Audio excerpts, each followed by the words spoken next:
भस्मासुर की महाबली। बंद करो ये जय जयकार। ये जय जयकार हमारे क्रोध को और भी भड़का देती है।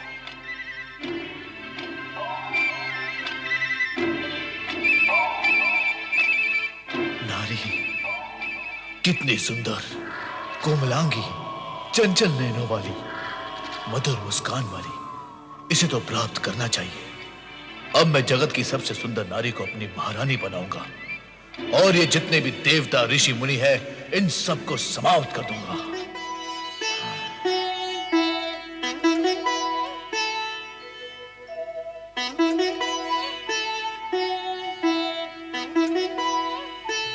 रक्षा करे भोलेनाथ, रक्षा करे भोलेनाथ, रक्षा करे भोलेनाथ, रक्षा करे। क्या हुआ नारद, इतने व्यग्र क्यों हो रहे हो? ये सब आप ही की कृपा का दुष्परिणाम है भोलेनाथ। तो क्या अब हमारी कृपा से दुष्परिणाम भी होते हैं? अवश्य होते हैं, हुए हैं और हो रहे हैं भोलेनाथ। अयोग्य और दुष्ट प्राणी को यदि ऐसे पद, अधिकार और सुविधाएं दी जाएं जिसके वो योग्य ही नहीं है, तो क्या वो उसका दुरुपयोग नहीं करेगा भोलेनाथ? और फिर उसके दुष्परिणाम नहीं होंगे? तुम किसके विषय में कह रहे हो नारद? आप सब जानते हुए भी भोले बनते हैं, तभी तो आपको सब भोलेनाथ कहते हैं। आप भली भांति जानते हैं कि मैं भस्मासुर के विषय में कह रहा हूं। तुम्हें क्या कष्ट दिया उसने? कष्ट? भोलेनाथ, वो मेरे सर पर हाथ रखने चला था। फिर तुमने क्या किया नारद? प्राण बचाकर भागने के अतिरिक्त मैं करता भी क्या माता? भोलेनाथ, मेरे प्राण तो जैसे तैसे बच गए, किंतु उस दुष्ट असुर ने मृत्यु का नंगा नाच ही आरंभ कर दिया था। भोलेनाथ, वो दुष्ट असुर निर्दोष प्राणियों को भस्म की ढेरी बनाता जा रहा है भोलेनाथ। मेरी समझ में नहीं आता भोलेनाथ, आप क्यों दे देते हैं वरदान ऐसे दुष्ट प्राणियों को जिसके वो योग्य ही नहीं होते? आपकी कृपा और वरदान का कितना अनुचित लाभ उठा लेते हैं ये दुष्ट असुर। माता, भोलेनाथ, मुझे तो लगता है वो संपूर्ण सृष्टि में प्रलय ही मचा देगा। मैंने तो पहले ही कहा था कि ऐसा वरदान पाकर यह असुर उत्पात अवश्य करेगा। इस जगत में ऐसा कौन है जिसने वरदान, अधिकार, पद और सुविधाएं पाकर उत्पात न किया हो? सबके सब आप जैसे कल्याणकारी और भोले भंडारी तो है नहीं भोलेनाथ। पता नहीं क्या स्थिति होगी निर्दोष जन की। चिंता न करो नारद, हम शीघ्र ही इस अनर्थ को रोक देंगे। भस्मासुर, तुरंत उपस्थित हो जाओ।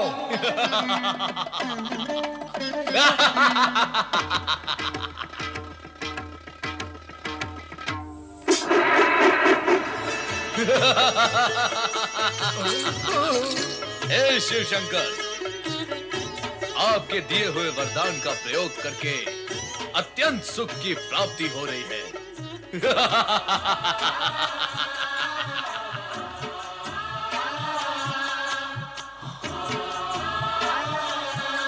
ये सुंदरी कौन है? मुझे इस प्रकार क्रोध से न देखो सुंदरी। क्रोध में तो तुम और भी अधिक सुंदर दिखाई देती हो। मैं ये सोचता था कि मैं अपने शत्रुओं को समाप्त करने के पश्चात जब इस त्रिलोक का सम्राट बन जाऊंगा तो मेरी साम्राज्ञी कौन होगी? परंतु तुम्हें देखने के पश्चात प्रश्न और सोच दोनों ही समाप्त हो गए। आओ, मेरे पास आओ।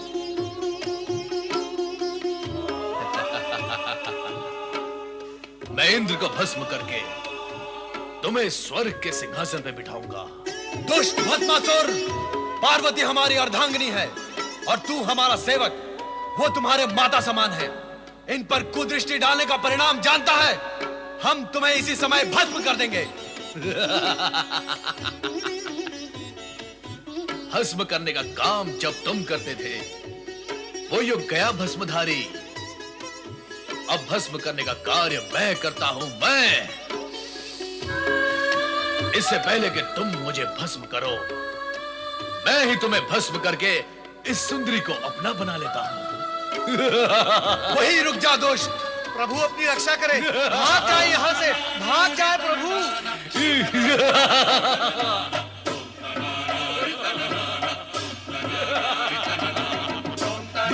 भस्मासुर,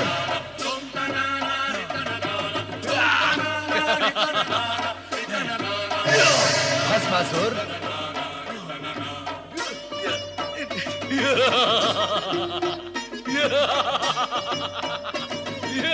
भस्मासुर,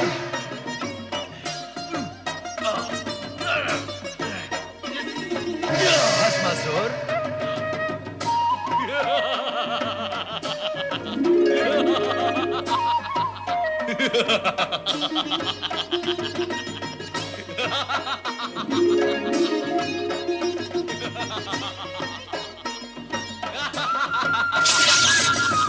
नारायण नारायण। अयोग्य प्राणी को अधिक अधिकार देने का परिणाम सदा दुखदाई होता है।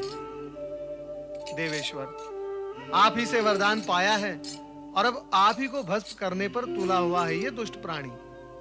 नारायण नारायण। अब तो मुझे ही कुछ उपाय करना होगा।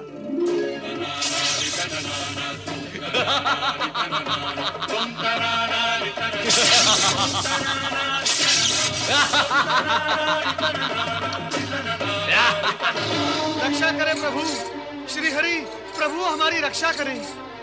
नारद, तुम पर क्या संकट आ पड़ा? नारद, आज तुम्हें रक्षा की आवश्यकता कैसे आन पड़ी? तुम तो संपूर्ण जगत की रक्षा की चिंता किया करते हो।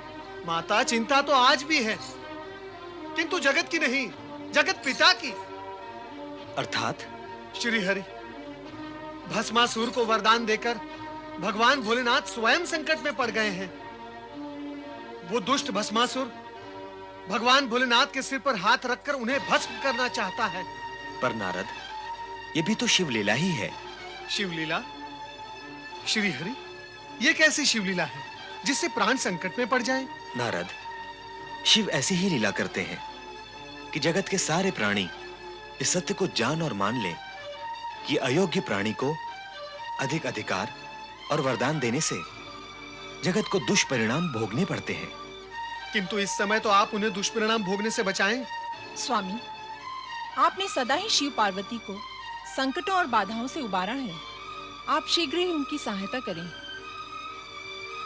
वो तो करनी ही होगी।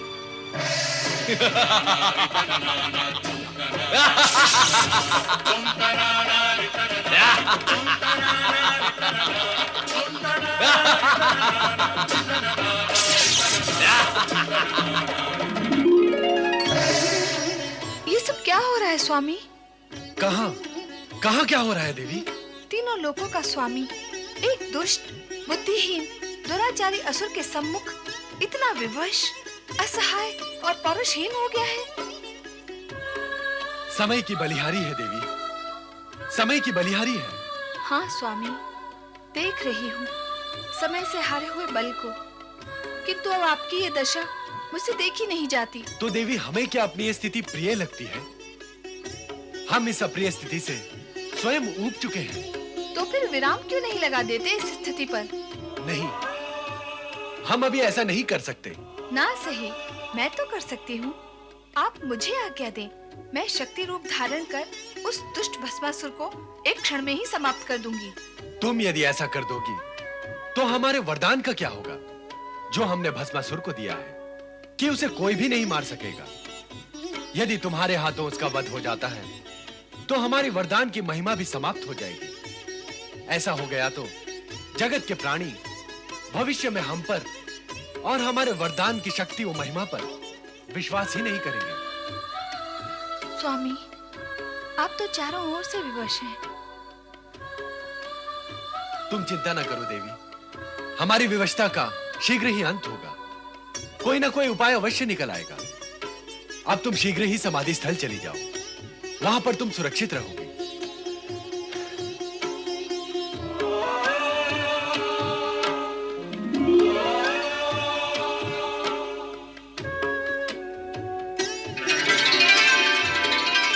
कहाँ है शिव शंकर? कहाँ है महादेव?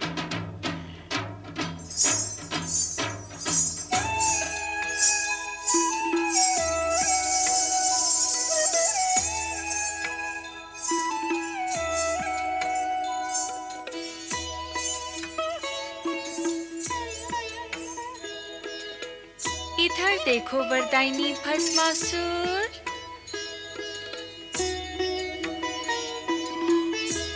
ध्यान से देखो।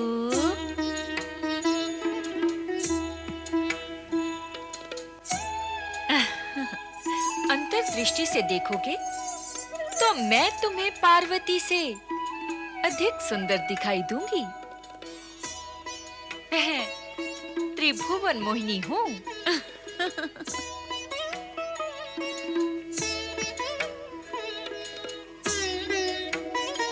रूप और सुंदरता में मेरी बराबरी करने वाली अन्य कोई सुंदरी इस जगत में नहीं है। मुझे अपनी महारानी बनाकर जगत का सर्वोत्तम सुख भोगो भस्मासुर। मुझसे विवाह करके भस्म करने के इस झंझट से सदा के लिए मुक्त हो जाओ। तुम तो अनुपम सुंदरी हो। मैं तुमसे अवश्य विवाह करूंगा, इसी समय विवाह करूंगा। मैं भी यही चाहती हूँ और तुम भी यही चाहते हो। फिर विवाह में विलंब क्यों? विलंब तो तुम कर रही हो सुंदरी। मैं तो तुम्हें पाने के लिए आतुर हूँ। चलो विवाह करें। तनिक रुको भस्मासुर। हमारी कुलरीति ये है कि विवाह से पूर्व अपने कुल देवता के सम्मुख नृत्य गान करके उन्हें प्रसन्न करना पड़ता है। नहीं तो कुल देवता रुष्ट हो जाते हैं और विवाहित जीवन संकट में पड़ जाता है। नहीं नहीं, हमें संकट में नहीं पड़ना है। हम असुर तो दूसरों को संकट में डालते हैं। बताओ, कौन है तुम्हारे कुल देवता और नृत्य कहाँ करना है सुंदरी?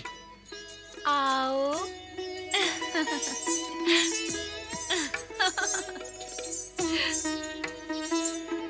ये वट वृक्ष हमारे कुल देवता हैं। तुम मेरे होने वाले पति हो। हमारी कुल रीति के अनुसार कुल देवता को प्रसन्न करने के लिए तुम्हें उसी भांति नृत्य करना होगा जैसे कि मैं करूंगी। बोलो, करोगे ना? अरे तुम कहोगे तो नृत्य क्या, मैं कुकृत्य भी करूंगा। चलो शीघ्र नृत्य आरंभ करते हैं ताकि नृत्य करके हम शीघ्र विवाह कर सके। तो चलो नृत्य गान आरंभ करते हैं। गान? क्या हुआ, रुक क्यों गए? मैं नृत्य तो कर सकता हूँ परंतु गान नहीं गा सकता। क्यों? मेरा कंठ बेसुरा है। यदि मैंने बेसुरा गीत गाया तो मेरे जाति वाले असुर ये समझकर यहाँ पर आ जाएंगे कि मैं उन्हें पुकार रहा हूँ। नहीं, मैं गाना नहीं गा सकता। अभी अभी तो कह रहे थे कि कुकृत्य भी कर सकते हो। कुकृत्य करना तो हमारा कुल धर्म है सुंदरी, परंतु मैं गीत नहीं गा सकता। तो ठीक है, तुम केवल नृत्य करना, किंतु उसी भांति जैसे कि मैं करूं। वैसा ही करूंगा। चलो शीघ्र नृत्य आरंभ करते हैं ताकि हम शीघ्र विवाह कर सकें।